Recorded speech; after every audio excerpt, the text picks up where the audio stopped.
এই যে আমি ছোলার ডাল নিয়েছি। এখানে ছোলার ডালগুলো আমি ধুয়ে সারা রাত ভিজিয়ে রাখছিলাম। এই যে দেখুন, এই যে হাত দিয়ে ভেঙে ফেলা যাচ্ছে।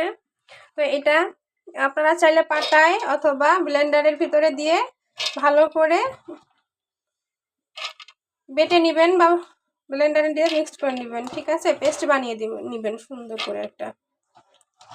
আর পানি দিবেন না, পানি ছাড়াই পেস্ট করবেন। এই যে আমি ডালগুলো সব এভাবে পেস্ট করে নিয়েছি। আর আপনারা ভিডিওটিকেও টান দিবেন না, সম্পূর্ণ দেখবেন। আশা করি আপনাদের ভালো লাগবে ভিডিওটি। আর ভিডিওটি ভালো লাগলে অবশ্যই লাইক কমেন্ট শেয়ার করবেন আর পেজটিকে ফলো দিয়ে রাখবেন। ভিডিওটি দেখতে থাকুন। আমি ডালের ভিতর সামান্য অল্প একটু লবণ দিচ্ছি। লবণ দিয়ে ভালো করে মিক্স করে নিব।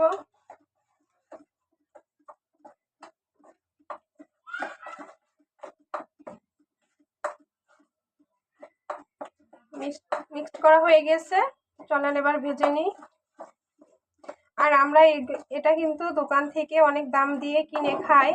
তো বাড়িতেই যদি সহজে বানানো যায় তাহলে তো আর দোকান থেকে কেনার দরকার হয় না। আর সবাই খুব তৃপ্তি করেই খাবে আশা করি। কড়াই তেল দিয়ে দিয়েছি, এই অল্প অল্প দিয়ে আমি সবগুলো বড়ার মতন ভেজে নিব। যেভাবে সবগুলো আমি এভাবে ভেজে নিব। এটা সবগুলো দেখেন আমি এভাবে ভেজে নিয়েছি, ভেঙে দেখিয়ে দিলাম। এবার এইগুলো আবার এরকম ছোট ছোট টুকরা করে ব্লেন্ডারের ভিতর দিয়ে আবার মিক্স করে নিব। এই যে সবগুলো আমি এভাবে ব্লেন্ডারে গুঁড়া করে নিয়েছি। আপনারা চাইলে শিলপাটায় বেটে নিতে পারেন। কড়াইয়ে এখন পরিমাণ মতো চিনি নিয়ে নিব। 1 কাপ মতো চিনি দিলেই হবে। আর মিষ্টি আপনারা কম বেশি বাড়িয়ে কমিয়ে দেবেন আপনাদের ইচ্ছা মতন। এই যে আমি এই পরিমাণে দিলাম, এতেই হয়ে যাবে। এর সাথে কিছুটা পানি দিয়ে দিব, সামান্য অল্প একটু লবণ। চিনি এভাবে ফুটে উঠলে এর ভিতরে এটা ঢেলে দিব, ঢেলে ভালোভাবে মিক্সড করে নিব।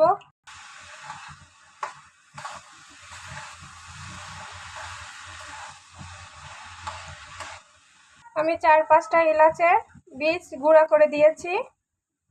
এখানে আমি কিছুটা ঘি দিয়ে দিব। ঘি দিয়ে সুন্দর করে মিশিয়ে নিব।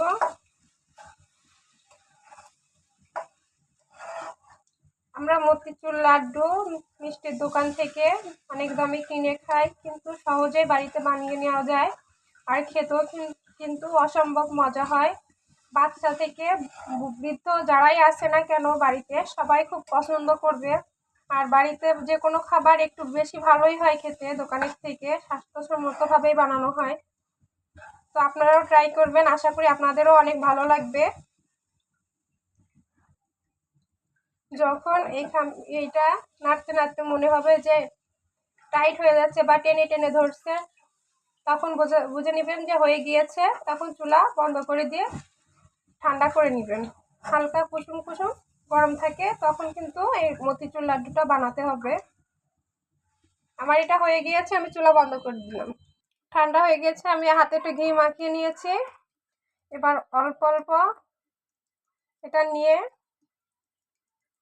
এভাবে করে লাড্ডু শেপ দিয়ে নিব।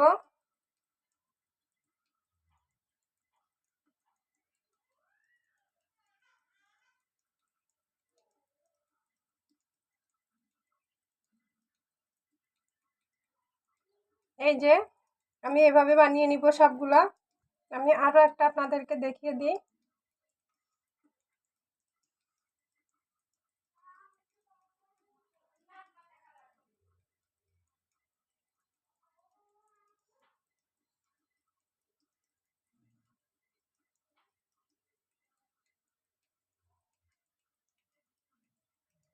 এই যে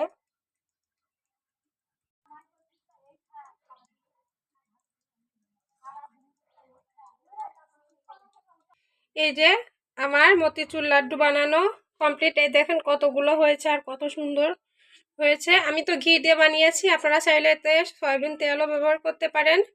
তো ঘি দিয়ে বানালে একটা শাহি শাহি ভাব আসে আর খেতেও খুব ভালো লাগে। সবাই খুব পছন্দ করে এই লাড্ডুটা। তো আমার ভিডিওটি কেমন লাগছে অবশ্যই কমেন্টে জানাবেন। আর ভালো যদি লাগে তাহলে লাইক কমেন্ট শেয়ার করে দিবেন, আমার পেজটিকে ফলো দিবেন। আর যারা ইউটিউব থেকে দেখছেন তারা Mitu Arif kitchen and blog YouTube চ্যানেলটিকে সাবস্ক্রাইব করে দিবেন। আল্লাহ হাফেজ, সবাই ভালো থাকবেন।